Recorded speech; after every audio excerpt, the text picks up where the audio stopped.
किनको भगवत प्राप्ति होती है, कैसे आचरण होते हैं जिनसे भगवत प्राप्ति होती है। बोले भगवत साक्षात्कार के लिए ये बातें अवश्य होना चाहिए। पहला, गुरु चरणाश्रय। दूसरा, गुरु मंत्र नाम का अनुष्ठान।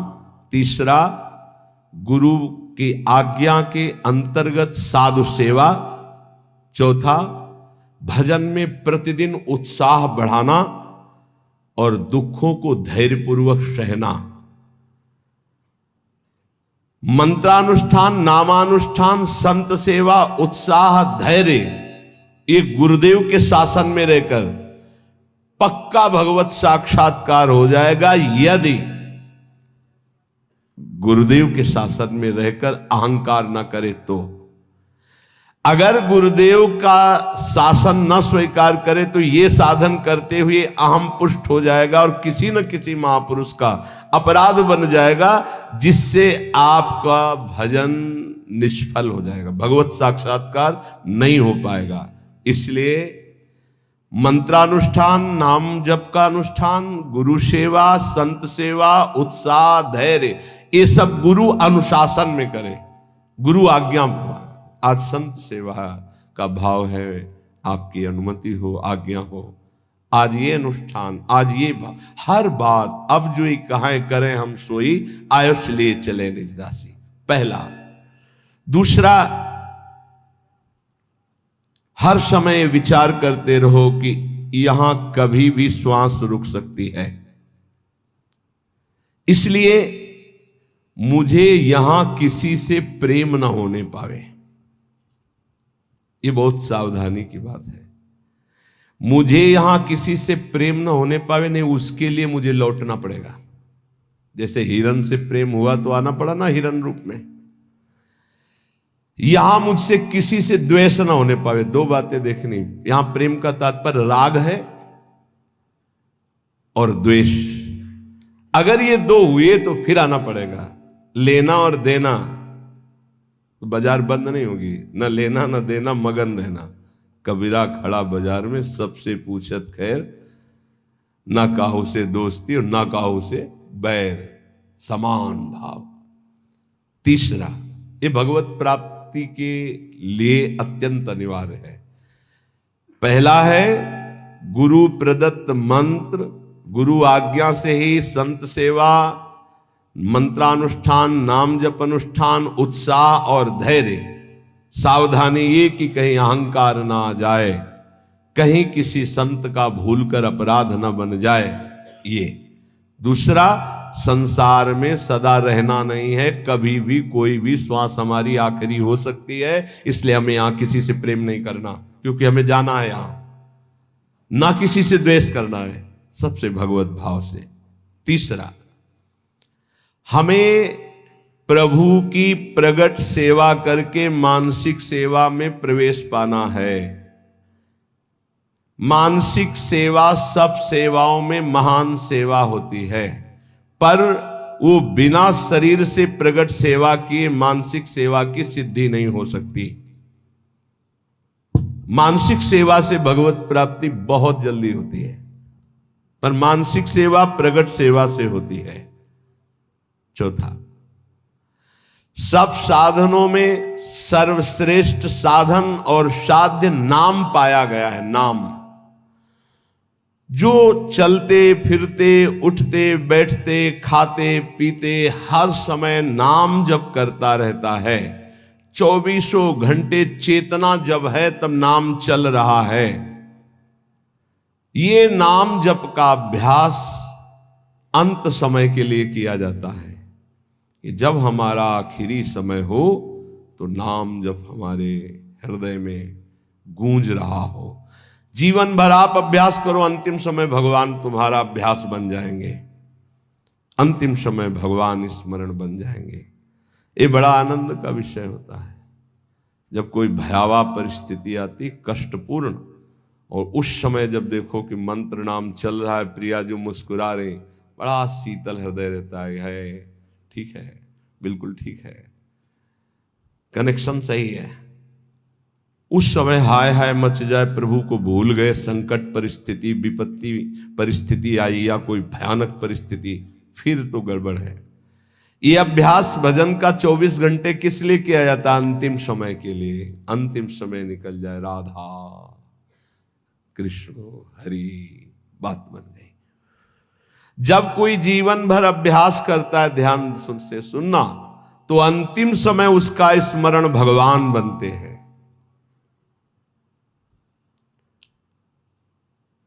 भगवान में अनन्य भाव आ जाना, बस बिल्कुल भगवत साक्षात्कार होने वाला ही है। ये अंदर की बात है, जबान की नहीं है। अंदर से अनन्यता केवल अपने आराध्य देव की अब दर्शन होने वाले ही है। शरणागति का मर्म है पूर्ण आत्मसमर्पण। ये आत्मसमर्पण बिना गुरुदेव के नहीं होता। आत्मसमर्पण करना भी हमको नहीं आता, वो गुरुदेव की कृपा से ही होता है। प्रभु प्रेम के सब साधन एक तरफ और आत्मसमर्पण एक तरफ। जीव ही आत्मसमर्पण दृढ़ होता है, तेव ही उपासक के नेत्रों के सामने युगल सरकार झलकने लगते हैं। इसलिए हर समय नाम जप, भगवद आश्रय और ये विचार कि श्वासों भर या जियब की करे प्रतीति न कोई, ना जाने फिर श्वास को आवन होए न होए। राधा राधा राधा। अगर हमारी यही आखिरी श्वास है तो हमारा काम बन गया। आखिरी श्वास किसे कहते हैं समझना। जैसे हम बोले राधा, अब हम बोलने लायक नहीं रहे, 4 दिन जिए तो ये हमारी आखिरी श्वास मानी जाएगी। क्योंकि 4 दिन हम मूर्छित पड़े रहे, हमारे द्वारा कोई सत्कर्म या असत्कर्म नहीं बना, आखिरी शब्द था राधा, तो उस विधान के अनुसार उसका आखिरी शब्द उसका परम कल्याण कर देगा। श्वासों भर या जियन की करे प्रतीति न कोए। एक श्वास और जीऊंगा इसका विश्वास नहीं है। ना जाने फिर श्वास को आवन होए न होए। इसलिए वर्तमान की श्वास में राधा राधा। परिजन भाई बापू देखे देखत नित मरत, अमर मोह बस आप याते अचरज कवन बड़। तुम देख रहे हो सब जा रहे हैं, क्या तुम नहीं जाओगे? तो हर श्वास को सार्थक क्यों नहीं कर रहे हो? सोई निषिद्ध अरुत्याज सो जाते बिसरे नाम। वही निषिद्ध है, वही त्याज्य है, वही दुश्मन है जिसके संग से नाम भूल जाए। त्याग सूत्र ये राख मन विधि जपिबो हरि नाम। सबसे बड़ी विधि है नाम निरंतर चल रहा है। सबसे बड़ा निषेध है जिस व्यक्ति वस्तु स्थान के संग से नाम छूटे उसको त्याग दो, उसका संग मत करो। जाके संग को मति मति उपजय करत भजन में भंग, तजोरे मन हरि विमुखन को संग। जीने को फल पी तब ही जब 8 पहर तब नाम, पी तेरो सुमिरन बिना जीवो कौने काम। प्यारे, तेरे जीवन का परम लाभ यही कि हर समय तेरी जिह्वा से नाम चलता रहे। यदि नाम नहीं चल रहा तो तेरा जीना बेकार, किस काम का जीना। इसलिए कुछ प्रश्न हैं बहुत उत्तम, जिनके सारांश में उत्तर हैं जो हमारे परमार्थ में बहुत सहयोगी हैं।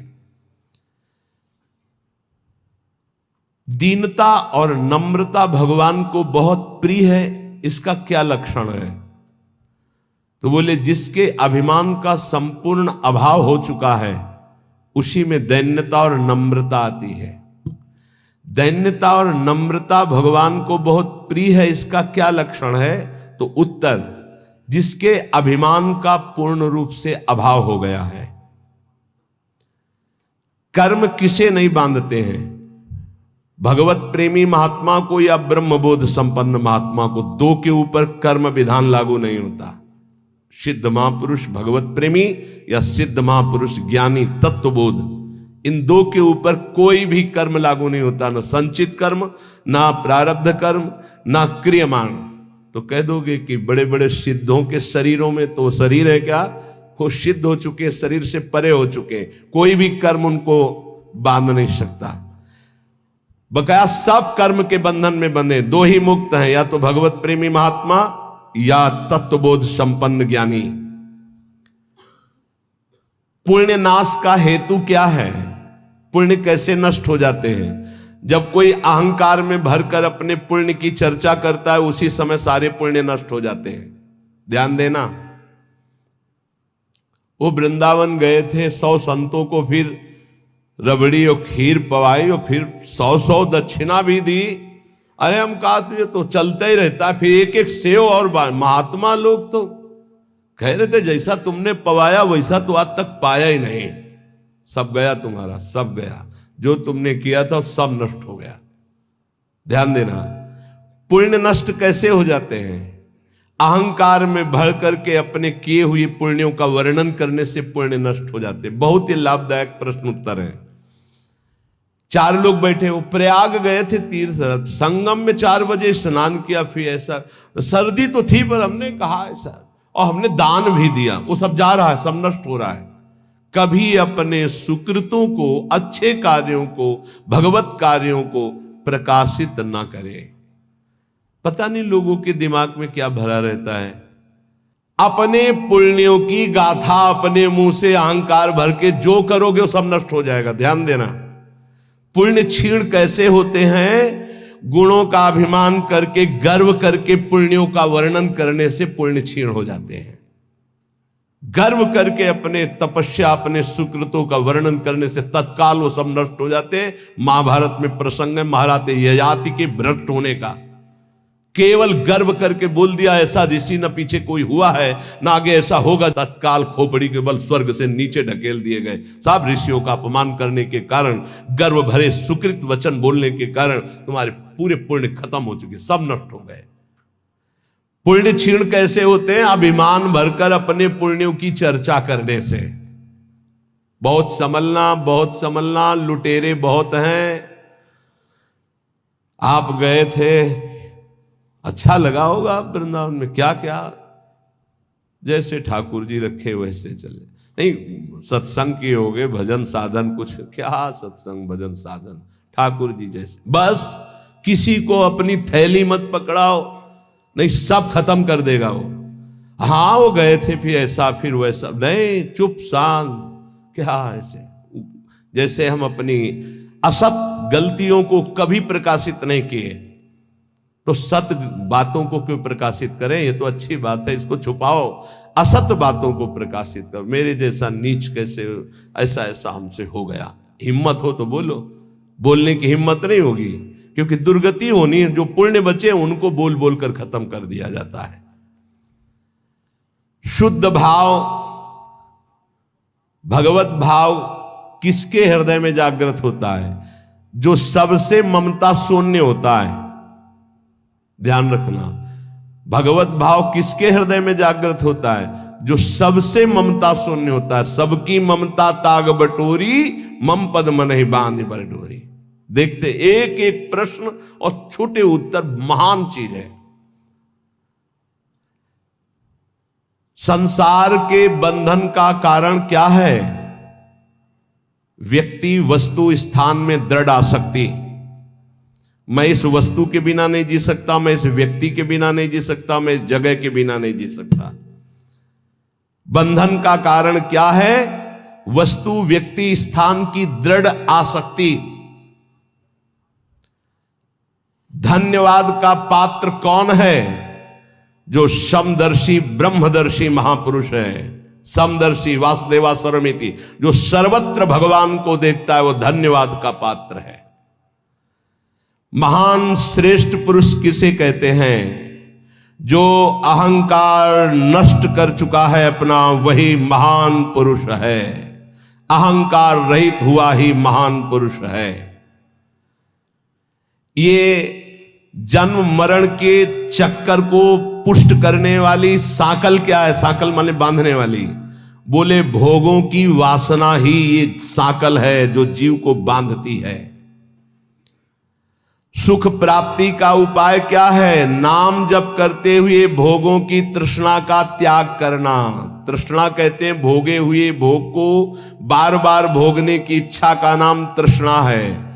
फिर प्रश्न सुनो, सुख कैसे प्राप्त हो? बोले जो नाम जप करते हुए भोगों की तृष्णा का त्याग कर देता है वो सुखी हो जाता है। जन्म कैसे होता है? बोले अज्ञान के कारण। नरक के समान या नरक की प्राप्ति कैसे होती है? बोले काम क्रोध लोभ की वृत्तियों से। काम क्रोध लोभ की वृत्तियों से नरक के समान कष्ट और नरक भोग की प्राप्ति होती है। जागा हुआ कौन पुरुष कहा जाता है? जो ज्ञानी है, विवेकी है, उसे जागा हुआ पुरुष कहते हैं। सबसे बड़ा दुश्मन कौन? अपनी ना जीती हुई इंद्रियां और मन। सबसे बड़ा दुश्मन कौन? अपनी ना जीती हुई इंद्रियां और अपना मन। भोगों में लगा हुआ मन और इंद्रियां सबसे बड़े दुश्मन। सबसे बड़ा मित्र कौन? जिसने मन पर विजय प्राप्त कर ली, वो मन सबसे बड़ा मित्र। जिसने मन को अधीन कर लिया, अधीन हुआ मन सबसे बड़ा मित्र। दरिद्र पुरुष किसे कहते हैं? जिसके अंदर धन की तृष्णा, भोगों की तृष्णा बढ़ चुकी है, उसे दरिद्र कहते हैं। दरिद्र का मतलब गरीब नहीं होता, जिसकी जितनी मांग बढ़ गई उतना दरिद्र हो गया वो। प्रेम और ज्ञान किसको प्राप्त होता है? जिसका जितना दृढ़ वैराग्य होता है उतना ही शुद्ध ज्ञान और प्रेम प्राप्त होता है। मृत्यु के समान कष्टदायक कौन है? बोले प्रमाद। भजन में प्रमाद, दिनचर्या में प्रमाद, साधन में प्रमाद, कर्म करने में प्रमाद। ये प्रमाद ही मृत्यु के समान भयावह है। कैसे? प्रमाद किसे कहते हैं? ना करने योग्य के कार्य करने में रुचि और करने योग्य कार्य में अरुचि। ये जितनी जेल भरी है प्रमाद से ही भरी है। प्रेम किससे करना चाहिए? जो अपनी आत्मा है, जो अपने प्राणों से भी अधिक प्रिय है। कौन? अपने प्रभु। प्रभु से प्यार करना चाहिए। संपत्तिवान किसे कहते हैं? नाम जापक को। धनी कौन? सबसे बड़ा संसार में धनी कौन? बोले जिसके पास जितना नाम रूपी धन है वही संपत्तिवान। ऐसा कौन सा बंधन है जिसे खोलना बहुत कठिन है? बोले आसक्ति। ये आसक्ति है पर ये जा नहीं सकती। ये आसक्ति, स्त्री की आसक्ति, पुरुष की आसक्ति, भोगों की आसक्ति, रुपए की आसक्ति, पद की आसक्ति। शीघ्र से शीघ्र क्या किया जाए? भजन। शीघ्र से शीघ्र भजन कर लो, पता नहीं कब श्वास रुक जाए। जो मदिरा जैसे मतवाला कर देती है, निर्णय लायक नहीं रखती, ऐसा ही क्या है जो मदिरा की तरह मादक करके भ्रष्ट कर देता है? बोले धन का नशा, धन का नशा। अंधों में अंधा पुरुष कौन है? मतलब अंधों से भी अंधा पुरुष कौन है? बोले जो काम से व्याकुल हो चुका है। वो नहीं देखेगा कि बेटी है कि बहन है कि पूज्य है कि क्या है। कोआ मदांधो मदना तो रोवा। जिसके अंदर काम सवार हो गया वो नीच पुरुष कुछ भी कर सकता है। कामातुरोवा। अंधा कौन है? अंधों में अंधा? बोले जो कामातुरोवा। चित्त की एकाग्रता हो गई, इसका परिचय क्या है?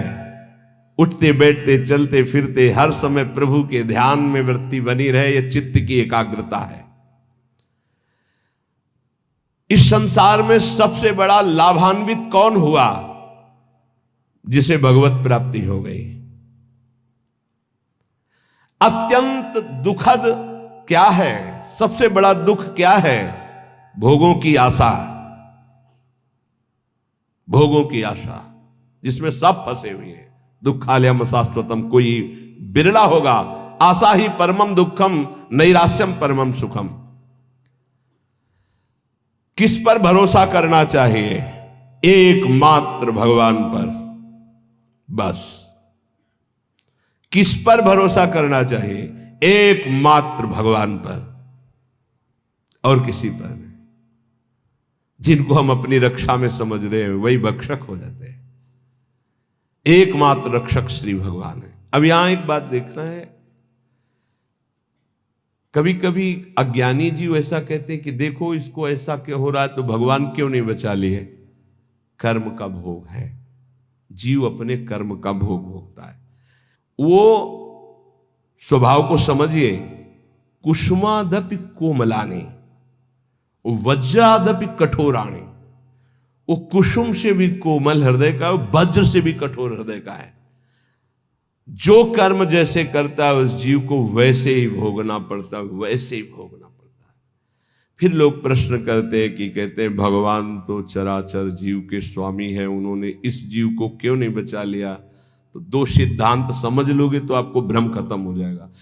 वो अपने आप से अपने आप को रचता है, शब्द याद रखना। वो अपने आप से अपने आप का पालन करता है, वो अपने आप से अपने आप का विनाश करता है, दूसरा कोई है नहीं। पहला सिद्धांत। और दूसरा, अगर तुम दूसरा मानते हो तो अवश्य में वो भोक्तव्यम कृतम कर्म शुभाशुभम, आपको अपने शुभ अशुभ कर्म भोगने पड़ेंगे। एकांत में किसी जीव को भून करके आपने खाया,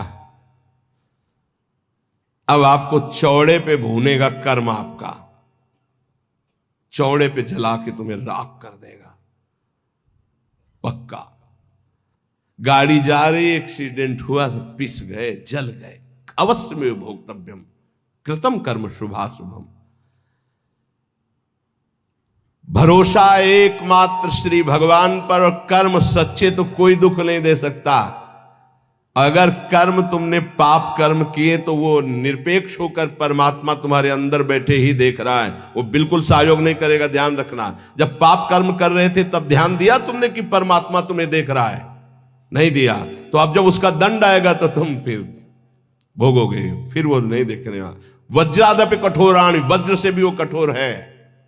तिनकर काल रूप में भ्राता, अर्जुन से विराट रूप को दिखाकर कह रहे देख मैं काल का महाकाल, और सबको चबा रहे हैं वही श्री कृष्ण, जो सबको रचते हैं, सबका पालन करते हैं, वही सबका संहार करते हैं, कोई दूसरा नहीं।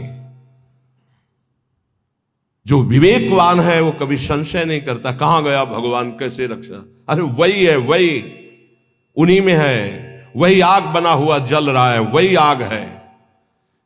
बस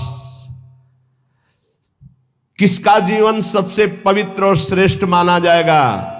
जो निरंतर भगवान की आज्ञा में रहकर भजन करते हुए कर्तव्य कर्म करता है।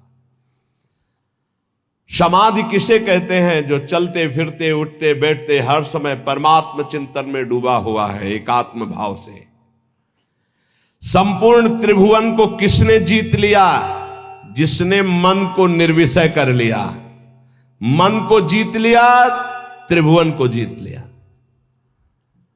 संसार में सबसे श्रेष्ठ और महान कर्म कौन सा है? नाम जप, नाम कीर्तन, भगवत गुण श्रवण, भगवत गुण गायन। इस संसार में सबसे बड़ा वीर महान योद्धा कौन है? जिसने कभी काम के आगे घुटने नहीं टेके। जो काम विजयी है वो सबसे बड़ा योद्धा है। महान सुख प्राप्ति का उपाय क्या है? किसी से भी आसक्ति न करना। भारी विष से भी विष कौन है? विषय भोगों की आसक्ति। सबसे ज्यादा बंदनी कौन है संसार में? जो भगवान को प्राप्त कर चुका है वो सबका बंदनी है। उत्तम कीर्ति किनकी होती है? जो निरंतर भगवान में स्थित रहते, बिस्तरे सब जग बिमल कीरति। सबसे नीच कर्म कौन सा है? काम भोग। जो धर्म विरुद्ध काम भोग सबसे नीच कर्म है। सदगुरु किसको मानना चाहिए? जो सर्वत्र भगवत दर्शन करता है, तत्वदर्शी महात्मा ही सदगुरु होता है, दूसरा नहीं। सदगुरु किसको माने? जो तत्वदर्शी है, भगवतदर्शी, सर्वत्र भगवान को देखता है। सर्वान वस्तुतया निरीक्ष परम स्वाराध्य बुद्धिर्मम, वही सदगुरु हो सकता है। सबसे भयावह दुख क्या है? मां के गर्भ में आना, जन्म लेना, फिर मरना। ये सबसे बड़े जन्मत मरत दुसा दुख होई। आनंदमय किसका जीवन है? जो निष्काम भाव से भजन में डूबा हुआ है, उसका जीवन आनंदमय है। सबसे उत्तम आभूषण क्या है? दैन्य स्वभाव। सबसे बड़ा आभूषण दैन्य स्वभाव। चिंतनीय वस्तु क्या है? ज्ञानी के लिए ब्रह्म तत्व आत्मा, भक्त के लिए प्रिय भगवान, यही चिंतनीय वस्तु है। सच्चा शिष्य कौन? जो गुरु की अक्षरशः आज्ञा पर बद्ध है, वही सच्चा शिष्य है। सबसे बड़ा तीर्थ स्नान कौन सा? बोले अपने आत्मा में स्थित हो जाना सबसे बड़ा तीर्थ। तीनों शरीरों का राग छोड़कर स्वरूप में स्थित हो जाना। सबसे बड़ा त्यागी कौन? जिसने दुर्वासनाओं का त्याग कर दिया। एक एक शब्द जब कल इसका चिंतन कर रहे थे, तभी ये सुनना चाहिए, समझना चाहिए। ये कहा जाता है क्षमा कर दो तो क्षमा का फल क्या मिलेगा? महान परमानंद, सदा सदा के लिए दुख की निवृत्ति। सदैव क्या है सुनने योग्य? बोले भगवत चर्चा। पाप किससे होते हैं? बोले काम से। तपस्या किसे कहते हैं? इंद्रियों के संयम से। जो जलन ताप होती उसको सह जाए उसे तपस्या कहते हैं। सबसे बड़ा सुखी कौन? जिसके अंदर कोई भी चाह नहीं रह गई। चाह मिटी, चिंता मिटी, मनुआ बेपरवाह, जिनको कछु न चाहिए ते साहन के साह। सबसे दुखी कौन? जो जितना भोगी लंपट कामना वाला उतना ही भारी दुखी। सबसे बड़ा पूज्य कौन? जो भगवत प्राप्त। भक्ति नष्ट कैसे होती है? भोगी पुरुषों के संग से और भोग करने से। साधना से ज्ञान बढ़ता है तो ज्ञान कैसे नष्ट होता है? अहंकार करने से। संसार का बंधन दृढ़ कैसे होता है? बोले सबसे राग करने से। सच्चा ज्ञान उदय हो गया, इसका परिचय कैसे मिलता है? बोले सदगुरु के चरणों में बैठ के संशय रहित होकर बात मानने से। सबसे बड़ा पाप क्या है? बोले माताओं बहनों में भोग दृष्टि से देखना। सबसे बड़ा पाप क्या है? माताओं बहनों को भोग दृष्टि से देखना।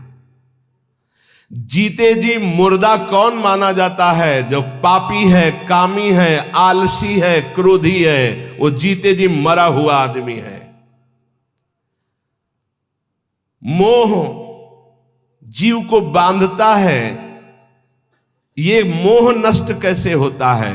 सब जगह व्यर्थ मिथ्या दृष्टि करने से। शरीर नहीं रह गए, अमुक ये भी नहीं रहेगा तो मोह होगा ही नहीं, सब जाएगा, सब नष्ट होगा। सबसे बड़ी दृढ़ फांसी क्या है? विषय भोगने की चाह। प्रभु किसके अधीन हो जाते हैं? प्रेम के। सुखद पवित्र आहार कौन सा है? जो भगवान को समर्पित किया गया और अल्प मात्रा में पाया जाता है। जो भगवान को समर्पित किया हुआ प्रसाद और अल्प मात्रा में पाया जाता है, थोड़ा। उत्तम स्वभाव वाला कैसा होता है? हर प्रकार से शांत रहना, कोई कितना गुस्सा दिलाए गुस्सा ना होना। संगति किसकी बुरी है? दुराचारी पुरुष की। दुराचारी की संगति सबसे बड़ी बुरी। वो चाहे स्त्री शरीर हो चाहे पुरुष शरीर हो, जिसके संग से सदाचार नष्ट हो रहा हो तत्काल दूरी बनानी चाहिए। सबसे छोटा नीच किसे माना चाहिए? जो बात बात पर याचना करता रहता है, चाहे किसी व्यक्ति से हो चाहे भगवान से हो, किसी से याचना मांगना जिसका स्वभाव पड़ गया है। सबसे ज्यादा इस संसार में यश और महत्व किसका होता है? जिसने ना मांगने का दृढ़ व्रत लिया है। जिसने ना मांगने का दृढ़ व्रत लिया है कि मर चाहे जाऊं मंगबो भलो न बाप सो जो प्रभु राखे टेक, उसका महत्व बहुत जल्दी जागृत हो जाता है। ये मनुष्य कष्ट क्यों भोगता है?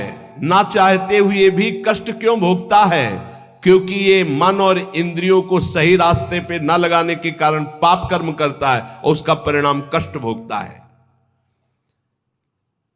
एक सरल उपाय बताइए जिससे भगवान रीझ जाए। नाम जप करते हुए पुकार पुकार कर उनसे प्रार्थना करो, राधा। हम नाम उच्चारण कर रहे, मनो बुला रहे, राधा राधा राधा। फिर देख लेना, साधक सबसे ज्यादा त्याग किसका करे? कुतर्क और कुसंग का। प्रेम का स्वरूप क्या समझा जाए? अपने प्रेमास्पद प्रभु के हर समय समीप रहना चिंतन के द्वारा। क्षण भंगुर क्या है? प्रभु के सिवा सब कुछ, प्रभु के सिवा सब कुछ। प्रबल दुश्मन कौन है? यही विषयों में फंसाए हुए मन, ये बड़ा भारी दुश्मन। मन को कैसे वश में करें? नाम जप का अभ्यास और संसार से वैराग्य करने से मन वश में हो जाता है। ये सत्य को प्राप्त हो चुका है। इसकी पहचान क्या है? वो द्वंद्वातीत और एक रस होगा। मान अपमान निंदा स्तुति में समान भाव होगा, वो एक रस होगा, तो वो भगवत प्राप्त हो चुका है। प्रशंसा हुई तो फूल गया, निंदा हुई तो रो पड़ा, सुख आया तो फूल गया, दुख आया तो रो पड़ा। ये स्थिति प्रज्ञ के लक्षण नहीं होते। जो उत्तम गति प्राप्त करना है उसका सरल उपाय बता दीजिए। सत्संग। जिसको रोज सत्संग मिलता है निश्चित उसकी उत्तम गति होगी। हमारी वाणी पवित्र हो गई कैसे जाने? जब झूठ निकलना बंद हो जाए, सत्य भाषण। हमें भय करना चाहिए तो किससे? गंदी बात सिखाने वाले लोगों से और नशों से। नशा, कोई नशा नहीं, और गंदी बात सिखाने वाले लोगों से भय करना चाहिए, नहीं मिलना चाहिए। कैसे जान ले कि हमें परम पद मिल ही जाएगा? नाम चल रहा है तो पक्का जान लो परम पद मिल जाएगा। बहुत सुंदर सुंदर छोटे से प्रश्न, छोटा सा उत्तर। परम पद में जाते हुए भी हमें कौन नष्ट कर सकता है? बोले पाखंड, आडंबर, दंभ, नाटक, ये तुम्हें नष्ट कर सकता है। दंभ, नाटक, पाखंड, आडंबर परम पद में जाते हुए भी तुम्हें वापस कर लेगा। बचो इससे। भगवान में श्रद्धा कैसे बढ़ती? भगवत प्रेमी महात्माओं की सेवा से। तपस्या कैसे क्षीण होती है? किसी को शाप देने से या किसी को वरदान देने से। इसीलिए हरिराम व्यास जी ने कहा, ना मैं किसी को शाप देता हूं ना वरदान, सबको भगवत रूप देखता हूं। सबसे बड़ा पराक्रमी कौन? जो अपने ब्रह्मचर्य को रोक ले। विश्व में सबसे बड़ा पराक्रमी कौन? बोले जो अपने ब्रह्मचर्य वीर शक्ति को रोक ले। देह दुखी, मन दुखी, परिवार दुखी, ऐसा किस व्यक्ति से हो सकता है? तो बोले जो झूठ बोलता है और गंदे आचरण पापाचरण करता है तो उसका देह भी दुखी होगा, उसका परिवार भी दुखी होगा, वो स्वयं दुखी रहेगा। पापाचरण करने वाला ना परिवार को सुखी कर सकता है धन के पाप धन से, और ना अपने आप को सुखी कर सकता है। बुद्धि निर्मल कैसे मानी जाए? जब सबका परोपकार करे और भगवान के चिंतन में रहे। स्वस्थ किसे कहते हैं? जो भगवान में स्थित है उसे स्वस्थ कहते हैं। शरीर का रोगी रोगी नहीं, जो भगवान में स्थित है वो स्वस्थ है। जो भगवान में स्थित नहीं वो सब बीमार है। कोई काम रोगी, कोई क्रोधी, कोई लोभी, कोई मोही, कोई। आखिरी प्रश्न, भक्ति का परिणाम क्या है? सर्वत्र भगवान दिखाई देने लगे। ये भक्ति का परिणाम है। उपासक को इन प्रश्नों के उत्तर का मनन करना चाहिए और सावधानी पूर्वक एक एक वर्तमान के मिनट को भगवान में लगाइए।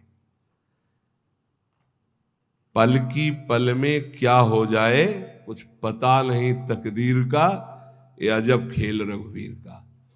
आज हम सब बैठे हैं, कभी किस मिनट में कौन कहां बिछुड़ जाए कोई भरोसा नहीं। बड़ा भयावह ये देश है, इसका नाम मृत्यु लोक है। वो ऐसी भूल भुलैया है कि हम इसको समझ नहीं पा रहे।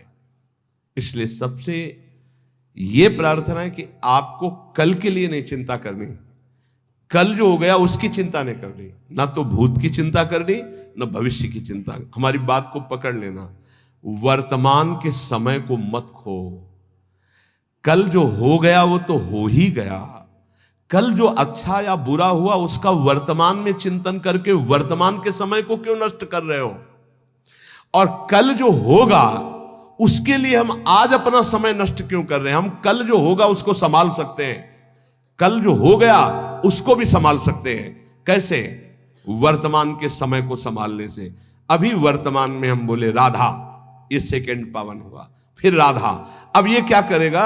हमारे जो भूत है उनको पवित्र कर देगा। जो बीता हुआ समय गंदा गया, अपवित्र गया, जैसा भी गया, ये उसको पावन कर देगा और भविष्य का नवीन निर्माण होगा और संचित कर्मों को भस्म कर देगा। हमें केवल एक एक मिनट को संभालना है, हमें चिंता नहीं करनी। बिल्कुल सुलझा हुआ बात, सुलझा हुआ निर्णय, सिद्धांत। जो विवेकी है वो वर्तमान को संभालता है, जो अज्ञानी है वो भूत भविष्य की चिंता में मरता रहता है। कल ऐसा हो गया, आप क्या करें ऐसा। अरे वो तो समय गया जो हो गया, अब इस पावन समय को उसके चिंतन में क्यों नष्ट कर रहे हो? अब बोलो राधा राधा। आगे जो होना है वो हमारे हरि हैं, हमारे प्रभु हैं, हमें चिंता नहीं करनी, हमें राधा राधा राधा। इस वर्तमान के समय को हम लोग दो प्रकार से नष्ट करते हैं, एक तो भूत की चिंता और एक भविष्य की चिंता। ये घोर माया का ज्ञान है। आप देख लीजिए, हमारी बात को आप तौलिए। बैठे हैं, वर्तमान के पावन समय को, कीमती समय को भविष्य के चिंतन में नष्ट कर रहे हैं, भूत के चिंतन में नष्ट कर रहे हैं। नहीं, वर्तमान का केवल भगवत चिंतन, तो तुम्हारा भूत और भविष्य पावन हो जाएगा। और ये जन्म केवल भगवत प्राप्ति के लिए, और कभी भी कुछ भी घटना घट सकती है। इन शरीरों को पानी का बुलबुला समझो, बहुत भयावह शरीर है। अभी आपको भुलावे में डाल दिया गया है, इसलिए आपको समझ में नहीं आ रहा। बड़े भाग्यशाली है जिनको इस पास ऐसे पार्षद रख दिए गए जो भूलने नहीं देते, हर समय प्रभु की याद में रखते हैं। क्या? असाध्य रोग, भयानक कष्ट, भयानक विपत्तियां, ये वो पार्षद है जो याद कराते रहते हैं भगवान की। जो मिनट भगवान के चिंतन में गया वही सार्थक, नहीं तो सब व्यर्थ जाएगा। हमारी प्रार्थना है वर्तमान के मिनट को राधा राधा में लगाओ, तुम्हारा जीवन मंगलमय हो जाएगा, भूत भी और भविष्य भी मंगल। हमें लगता है भूत भविष्य दोनों न रह जाएं, हम वर्तमान में ही भगवदाकार वृत्ति कर लें, बस खत्म।